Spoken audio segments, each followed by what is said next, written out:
Kannada serial ಮೂಲಕ ಮನೆ ಮಾತಾಗಿರುವಂತ ನಿಧಿ ಪಾತ್ರ ಎಲ್ರಿಗೂ ಕೂಡ ಗೊತ್ತು.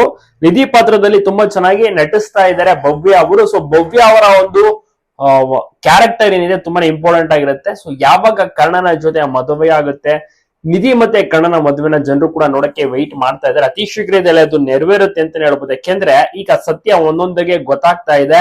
ಸೊ ನಿತ್ಯ ಮತ್ತೆ ಕರ್ಣ ಏನಿದ್ದಾರೆ ಅವರು ರಿಯಲ್ ಆಗಿ ಮದುವೆ ಆದಂತವ್ರು ಅಲ್ವೇ ಅಲ್ಲ. ಮತ್ತೆ ತೇಜಸ್ ಕೂಡ ಕಾಣಿಸ್ಕೊಂಡಿದ್ದು ಅತಿ ಬೇಗನೆ ಎಲ್ಲ ಸತ್ಯವನ್ನ ಮನೆಯವರಿಗೆ ಕರ್ಣ ಹೇಳುವಂತ ಒಂದು ಪ್ರಯತ್ನವನ್ನ ಸಹ ಮಾಡಿ ನಂತರದಲ್ಲಿ ನಿಧಿ ಜೊತೆ ಕರ್ಣನ ಮದುವೆಯೂ ಸಹ ನಡೆಯುತ್ತೆ. ಮದುವೆ ತುಂಬಾನೇ ಚೆನ್ನಾಗಿ ಗ್ರ್ಯಾಂಡ್ ಆಗಿಯೂ ಸಹ ನಡೆಯುತ್ತೆ. ಅದನ್ನ ನೋಡ್ಬೇಕು ಅಂತ ಜನರು ವೆಯ್ಟ್ ಮಾಡ್ತಿದ್ದಾರೆ. ಮತ್ತೆ ನಿತ್ಯ ಪ್ರೆಗ್ನೆಂಟ್ ಆಗಿರುವಂತ ವಿಚಾರ ಮನೆಯವರಿಗೆ ತಿಳಿಸ್ಬೇಕಾಗುತ್ತೆ. ಇನ್ನು ಯಾರಿಗೂ ಕೂಡ ವಿಷಯ ಗೊತ್ತಾಗೇ ಇಲ್ಲ. ಸೊ ಕರ್ಣ ಮತ್ತೆ ನಿತ್ಯ ಅದ್ಭುತವಾಗಿಯೂ ಕೂಡ ಗುಡ್ ನ್ಯೂಸ್ ಕೊಟ್ಟಿದ್ದಾರೆ ಅಂತ ಮನೆಯವರು ಕೂಡ ಅಂದ್ಕೊಂಡಿದ್ದಾರೆ. ಮಾಂಗಲ್ಯ ಧಾರಣೆ ಎಲ್ಲವನ್ನೂ ಕೂಡ ಮಾಡಿಸ್ತಾ ಇದ್ದಾರೆ. ಬಟ್ ಅದು ಬಹಳ ಮಹಾ ತಿರುಕೊಳ್ಳೋಕೆ ಕಾರಣ ಆಗ್ತಿದೆ, ಸಾಕ್ಷಿ ಆಗ್ತಿದೆ ಅಂತ ಹೇಳ್ಬೋದು. ಕರ್ಣ ಮತ್ತೆ ನಿಧಿ ನಿಮ್ಗೂ ಕೂಡ ಇಷ್ಟನ ತಪ್ಪದೆ ಕಮೆಂಟ್ ಮಾಡಿ ಎಲ್ಲ ಕಡೆ ವಿಡಿಯೋನ ಶೇರ್ ಮಾಡೋದನ್ನ ಮರಿಬಿಡಿ.